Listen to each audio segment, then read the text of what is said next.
अस्सलाम वालेकुम, hope you are doing good. Physics first year physics हमने स्टार्ट की है जो कि फेडरल बोर्ड के पीके बोर्ड और सिंध बोर्ड से रिलेटेड है।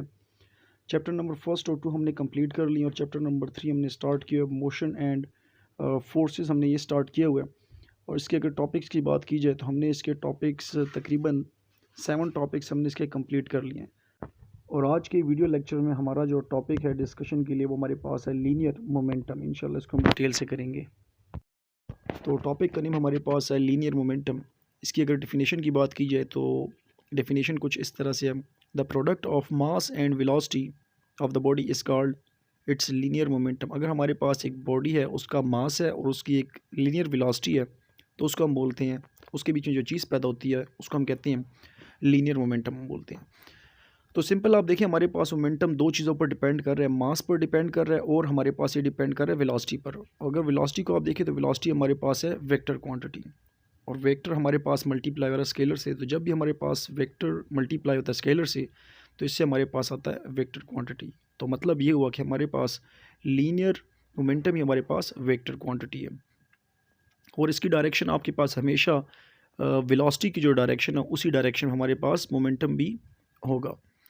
अगर यहाँ पर इसके यूनिट की बात की जाए तो हमारे पास इसका यूनिट है, देखिए मास का हमारे पास यूनिट होता है किलोग्राम और वेलोसिटी का हमारे पास यूनिट होता है मीटर पर सेकंड। तो ओवरऑल हमारे पास जो इसका मोमेंटम का यूनिट बन गया वो हमारे पास है केजी मीटर पर सेकंड, जिसको हम न्यूटन सेकंड भी बोल सकते हैं। तो यहाँ पर देखिए एक डायग्राम है हमारे पास, यहाँ पर एक बॉडी है, उसका मास है और वो अगर वेलोसिटी, अगर उसकी कुछ ना कुछ वेलोसिटी है तो यहाँ पर हमारे पास जो चीज़ प्रोड्यूस होगी उसको हम कहेंगे मोमेंटम कहेंगे। Simple is that. Linear momentum का जो टॉपिक है इसमें हमारे पास एक पार्ट ए है और इसमें हम कहते हैं कि एक रिलेशन हमने फाइंड करना है Newton second law and linear momentum के दरमियान जो हमारे पास रिलेशन निकल रहा है हमने वो फाइंड करना है, इन दोनों को हमने कंबाइन करना है। तो जैसा कि हमें पता है कि हमारे पास जो सेकंड लॉ ऑफ मोशन है, पिछली वीडियो में हमने इस चीज़ को डिस्कस किया, एफ इज़ इक्वल टू हमारे पास एम ए है कि हमारे पास जब भी एक बॉडी के ऊपर फोर्स लगती है तो उसके बीच में एक्सेलरेशन प्रोड्यूस होती है और फोर्स हमारे पास वेक्टर क्वांटिटी है। हमारे पास इक्वेशन नंबर फर्स्ट है।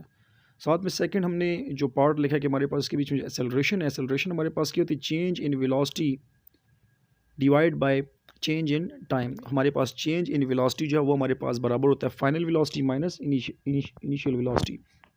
तो यहाँ पर हमारे पास इक्वेशन नंबर टू आई है और इस इक्वेशन नंबर टू के बीच में जो एक्सेलरेशन है इसको हम पुट कर देंगे इक्वेशन नंबर वन में। तो हम इसको पुट करते तो हमारे पास इक्वेशन नंबर वन जो है वो हमारे पास आ जाएगी, F is equal to M हम उसी तरह लिख लेंगे और ए की जगह हम एक्सेलरेशन की जो वैल्यू हम लाए हैं V F minus V I divide by del T ये पुट कर देंगे।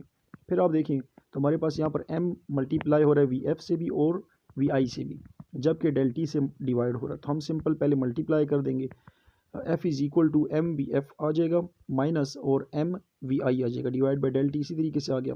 अब यहाँ पर आप देखें, यहाँ पर लिखें एम वी एफ, मतलब ये हमारे पास फाइनल मोमेंटम है, तो हम यहाँ पर इसकी जगह लिख लेंगे फाइनल मोमेंटम माइनस और आगे हमारे पास लिखें एम वी आई, इसका मतलब ये हमारे पास है इनिशियल मोमेंटम।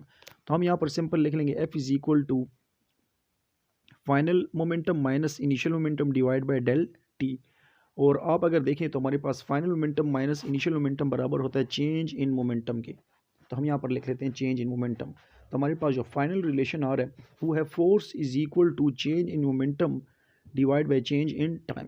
तो हमारे पास ये है the rate of change of momentum is called force. आप फोर्स की यहाँ पर एक और तरीके से भी डेफिनेशन सिंपली कर सकते हैं, इसी तरीके से यहाँ पे हम चेंज इन मोमेंटम की डेफिनेशन निकाल सकते हैं। सेकेंड पार्ट यहाँ पर हमारे पास जो है वो है impulse and change of momentum. तो इम्पल्स की डेफिनेशन हमारे पास है, impulse is the product of force and the time interval del T during which force acts.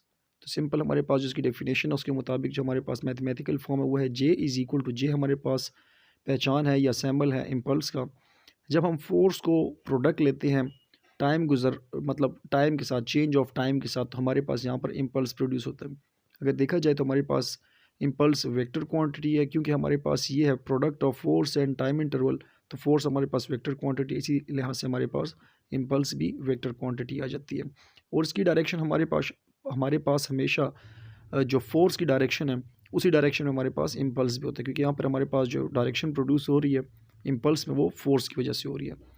System international में हमारे पास का यूनिट है न्यूटन सेकेंड, क्योंकि हमारे पास फोर्स का यूनिट है न्यूटन और टाइम हमारे पास का यूनिट है सेकेंड।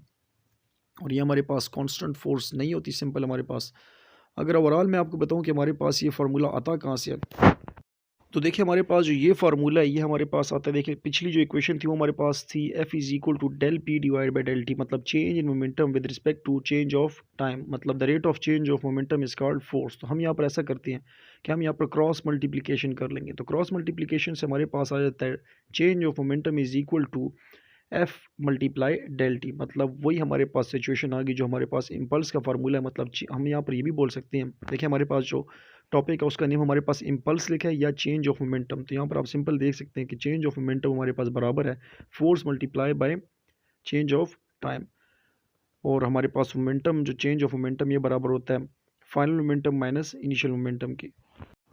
और सिंपली हमारे पास वही पुरानी इक्वेशन आ जाती है, J is equal to F multiply by del T आप लिख सकते हैं, मतलब momentum is equal impulse is equal to force multiply by time interval आप लिख सकते हैं, या सिंपली आप बोल सकते हैं change of momentum is equal to F multiply by del T, time गुजरने के साथ साथ जो हमारे पास चेंज आ रहा है।